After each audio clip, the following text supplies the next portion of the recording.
امیر اہل سنت کی بارگاہ میں سوال عرض یہ ہے کہ جیسے کہ حدیث مبارکہ کا مفہوم بھی ہے کہ جب کوئی بندہ کھانا کھاتے وقت بسم اللہ شریف نہ پڑھے تو شیطان اس کے ساتھ کھانا کھانے میں شامل ہو جاتا ہے، تو کیا رمضان شریف کے اندر اگر کوئی بندہ کھانا کھاتے وقت بسم اللہ شریف نہیں پڑھتا تو کیا شیطان اس کے ساتھ شامل ہو جائے گا، جبکہ رمضان شریف میں شیطان تو قید ہوتا ہے؟ بسم اللہ الرحمن الرحیم پڑھنا تو سنت ہے نا، تو سنت تو ادا کرنی ہے، رمضان میں زیادہ ادا کرنی ہے، ثواب بڑھ جاتا ہے۔ اب یہ کہ شیطان قید ہوتا ہے، کون سا شیطان قید ہوتا ہے؟ ابلیس قید ہوتا ہے، سرکش جنات قید ہوتے ہیں، مختلف اس کی وہ روایتیں اور اقوال ہیں، اور اپنے ساتھ ایک شیطان پیدا ہوتا ہے جب بچہ پیدا ہوتا ہے، تو وہ شیطان قید نہیں ہوتا جس کو ہمزاد بولتے ہیں، ہو سکتا ہے وہ کھا جاتا ہو۔ اب اس میں یہ کبھی صراحت مجھے پڑھنا یاد نہیں پڑتی کہ یہ وہی ابلیس جو بڑا شیطان ہے سب سے، جس نے سجدے کا انکار کیا تھا، اور جس کو اللہ پاک نے، جس کا قرآن کریم میں ذکر ہے کان من الکافرین، وہ کافروں سے ہو گیا، اور لعنتی لا یوم الدین، ہمیشہ کے لیے اس کو لعنت کا توق ڈال دیا گیا کہ آیا وہی کھا لیتا ہے یا کون سا شیطان کھاتا ہے؟ وہ بھی کھاتا ہو تو قیدی کو کھانا تو ملتا ہی ہے، اور شیطان قیدی کو کھانا تو ملتا ہی ہے نا، قیدی کو کھانا تو ملتا ہے، اچھا یوں نہیں، مگر وہ بسم اللہ نہ پڑھو تو کھا لیتا، تو کہ قید سے چھوٹ کر آ جاتا ہے کہ غالب اکثریت تو بسم اللہ نہیں پڑھتی، غیر مسلم کو بسم اللہ پڑھنے سے کیا تعلق ہے؟ اگرچہ کہ اس کے روایت کے اوپر، سند کے اوپر سخت کلام ہے، لیکن وہ روایت تو موجود ہے، پرانی والی فیضان سنت میں بھی تھی، وہ شیطان، مومن کا شیطان اور کافر کا شیطان آپس میں ملاقات ہوتی ہے کھانے پینے، تو اس سے یہی ہے کہ جو اس کے ساتھ ہوتا ہے وہ کھاتا پیتا ہے اس سے۔ جی جی۔ میں محمد صدیق اتاری عرب شریف سے۔ آج کل کی نوجوان نسل رمضان کے علاوہ یہ رمضان میں دیر تک جاگتی ہے اور صبح دیر سے اٹھتی ہے، اس معاملے بتائیں دیر سے جاگنے میں اور صبح دیر سے اٹھنے میں کیا نقصانات ہیں، اس معاملے میں کچھ ارشاد فرمائیں۔ اصل ہر جگہ جاگنے کا رواج نہیں ہوتا ہے، ایک تو یہ بڑے شہروں کے بعض علاقے ہوتے ہیں اس میں جاگنے کے کچھ لوگ جاگتے ہیں، سب پھر بھی نہیں جاگتے، اور گاؤں گوٹھوں میں دیہاتوں میں جاگنے کا اتنا نہیں ہوتا رجحان، جن کو صبح کام دھندے کرنے ہوتے ہیں، تو یہ مختلف اقوام میں یہ ہے، دنیا بھر میں بھی یہ جاگنے کا رواج ہو یہ ضروری نہیں ہے۔ تاہم یہ کہ سب سے بڑا پرابلم یہ ہے کہ جاگنے میں ہمارے یہاں کرکٹ کے میچ کھیلتے ہیں لوگ، بتیاں لگاتے ہیں اور رات کو ہو سکسر چوکے اور چھکے لگا رہے ہوتے ہیں، اور نہ سوتے ہیں نہ سونے دیتے ہیں، اور لوگوں کو مطلب جو پریشان کرتے ہیں نا، یہ سب سے بڑا میں نے تکلیف دے اس میں یہ نوٹ کیا ہے اور سنا ہے کہ مطلب یہ بہت بڑھ چکا ہے یہ کلچر اب گلی محلے میں کھیلنے کا۔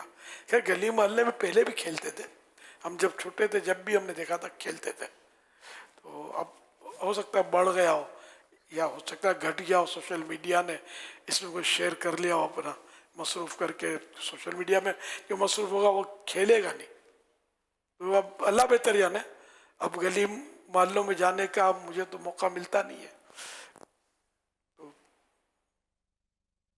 تو جو بھی ایسا کرتے ہیں کہ جس سے اپنا کھیل کود کرتے ہیں تو یہ بھی مطلب غلط کرتے ہیں، دوسروں کو تکلیف پہنچاتے ہیں یہ بھی غلط کرتے ہیں، اور اپنا وقت برباد کرتے ہیں یہ بھی غلط کرتے ہیں۔ بہت قیمتی وقت ہے، وقت انمول ہے، اور ویسے بھی ایک سانس جو ہم نے لے لی، اب دنیا کی کوئی طاقت اس کو لوٹا نہیں سکتی، نہ کوئی رقم دے کر ہم اس کو خرید سکتے ہیں، وہ گئی، اور یہ ہر سانس موت کی طرف ایک قدم ہے، تو یہ مطلب اپنا وقت بھی برباد کرتے ہیں، صحت بھی خراب ہوتی ہے۔